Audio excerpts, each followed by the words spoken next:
कृष्ण कहो, शिव कहो, माँ कहो, पिता कहो, मित्र कहो, कुछ भी कहो, वही है। उसके अलावा जो माना हुआ वो नहीं। इस नहीं से जब तक नहीं नहीं हृदय नहीं कहेगा, तब तक परमात्म बोध नहीं होता। इसीलिए महापुरुष जन इस बात पर जोर देते हैं, दूरादपाश्य स्वजनान।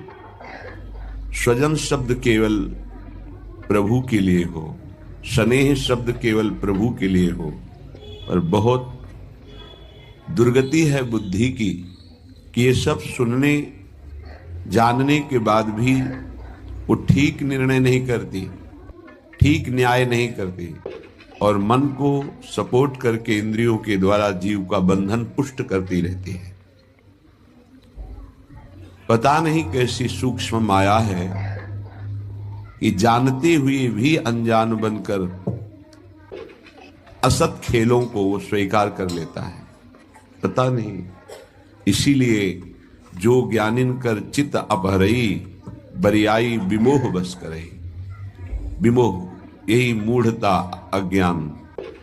शरीर के भोगों में सुख है, ये भारी मूढ़ता अज्ञान है। ये दूर हो तो सच्चा ज्ञानी, ये दूर हो तो सच्चा भक्त। इसीलिए श्रीपाद प्रबोधानंद जी महाराज कहते हैं, का तव कांता कास्तव तनयः स्थिरमतीरेतन मृतिमनु गणयः अहः किमद्य न पश्यसि मरणम तव पर वृंदावन मिहि शरणम। हे भाई, अगर मेरी प्रार्थना समझ पा रहे हो तो समझ लो। कातव कांता, जिसे तुम अपनी स्त्री समझ रहे हो, पत्नी समझ रहे हो, पीछे कौन थी, आगे कौन रूप में जाएगी।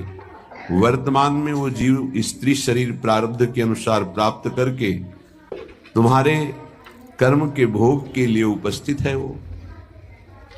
अब उसे तुमने अपनी पत्नी मानकर गाढ़ आसक्ति कर ली तो नवीन दुर्गति तैयार हो गई। कौन है वो तुम्हारी, जानते हो? नहीं परिचय, कुछ वर्षों का परिचय और इसे सत्य मान लिया। और जहां वो परिवर्तन नाशवान दृश्य जगत का एक दृश्य शरीर परिवर्तित हुआ, नाशवान शरीर का परिवर्तन प्रतिपल हो रहा है, तुम समझ नहीं पा रहे, पर समझा तब जाता है जब वो मृत्यु को प्राप्त होने का समय आता है, तब